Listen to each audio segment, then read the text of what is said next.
નમસ્કાર. લગ્ન એ જીવનનો એક ખૂબ જ સુંદર પ્રસંગ છે, પણ સાચું કહો તો એની સરકારી નોંધણીની પ્રક્રિયા થોડી ગૂંચવણભરી લાગી શકે છે. પણ એની જરાય ચિંતા ના કરતા આપણે આખી પ્રક્રિયાને એકદમ સહેલી બનાવી દઈશું. તો ચાલો શરૂ કરીએ. તો સૌથી મોટો સવાલ એ જ છે કે લગ્ન નોંધણીની આખી ઓફિશિયલ પ્રોસેસ છે શું? ચાલો આપણે એને એક પછી એક સ્ટેપમાં સમજીએ, જેથી બધું જ ક્લિયર થઈ જાય. કોઈ પણ કામની શરૂઆત એના પહેલા પગલાંથી જ થાય છે. અહીંયા આપણું પહેલું પગલું છે અરજી ફોર્મ અને સાક્ષીઓ. ચાલો જરા ઊંડાણમાં જોઈએ કે આમાં શું શું કરવાનું હોય છે. બીજું કંઈ પણ સમજાવું એ પહેલાં ચાલોને સીધા સરકારી દસ્તાવેજ પર જ એક નજર કરી લઈએ. આ એ જ ભાગ છે જેમાં અરજી અને સાક્ષીઓ વિશેની બધી માહિતી આપેલી છે. હવે ચાલો આને આપણી સરળ ભાષામાં સમજીએ. તો સૌથી પહેલું કામ છે લગ્ન નોંધણીનું અરજી ફોર્મ ભરવાનું. એના પર સ્વાભાવિક છે કે બંને પાર્ટનરની સહી તો જોઈશે જ, પણ સાથે 2 સાક્ષીઓની સહી પણ ખૂબ જરૂરી છે. અને એક સૌથી મહત્વની વાત, આ અરજીને વકીલ પાસે નોટરાઇઝ્ડ કરાવવી પડશે. મતલબ કે વકીલ એને સત્તાવાર રીતે પ્રમાણિત કરશે. આ સ્ટેપ ભૂલતા નહીં. અને હા, એક વાત સાક્ષીઓ માટે પણ. એમને પણ પોતાની ઓળખનો કોઈ પુરાવો જેમ કે પાસપોર્ટ કે ડ્રાઇવિંગ લાયસન્સ આપવાનો રહેશે. એટલે એમને આ વાતની અગાઉથી જાણ કરી દેવી સારી. ચાલો હવે આગળ વધીએ. આ પ્રક્રિયાનો સૌથી વધુ ધ્યાન આપવા જેવો ભાગ એટલે કે બધા જરૂરી કાગળિયા ભેગા કરવા.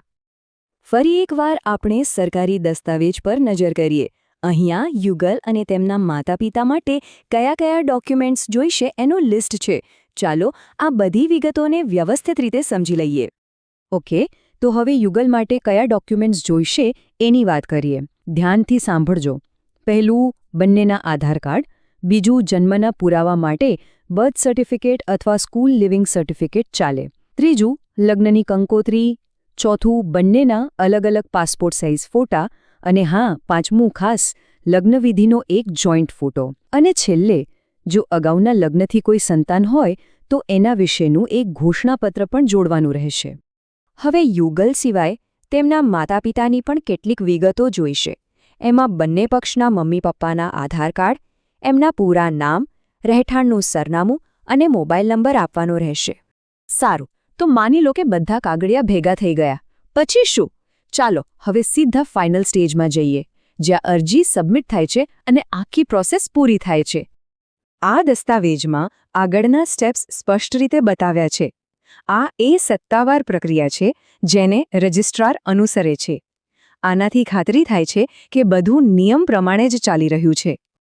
અરજી જમા થઈ જાય પછી મેજિસ્ટ્રેટ કે પછી રજિસ્ટ્રાર બધા ડોક્યુમેન્ટ્સને સરકારી નિયમો પ્રમાણે બરાબર ચકાસશે.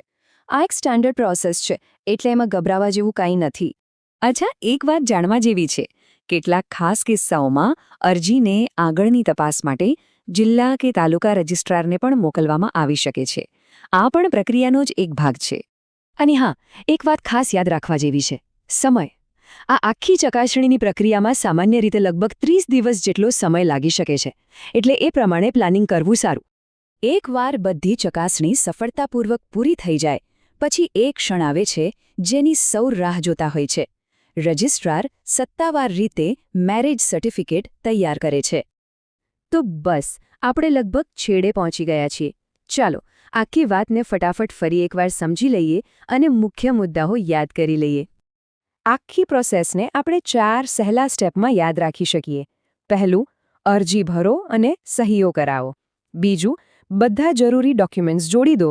ત્રીજું, એને ચકાસણી માટે જમા કરાવો. અને ચોથું, તમારું ઓફિશિયલ સર્ટિફિકેટ મેળવો. છે ને એકદમ સરળ? અને છેલ્લે જ્યારે બધું પતી જાય ત્યારે શું? તમારું ઓફિશિયલ મેરેજ સર્ટિફિકેટ રજિસ્ટર્ડ પોસ્ટથી સીધું તમારા ઘરે પહોંચી જશે. એટલે તમારે ક્યાંય ધક્કા ખાવાની જરૂર નહીં પડે. તો આ હતી ગુજરાતમાં લગ્ન નોંધણીની સંપૂર્ણ અને સરળ સમજૂતી. પણ અંતે એક સવાલ વિચારવા જેવો છે. જ્યારે આ બધી સરકારી પ્રક્રિયા પૂરી થાય છે ત્યારે આ એક નાનકડો કાગળ એટલે કે કાનૂની દસ્તાવેજ એક સાથે શરૂ થનારા ભવિષ્યને કેવી રીતે મજબૂત અને સુરક્ષિત બનાવે છે. આના પર જરૂર વિચારજો.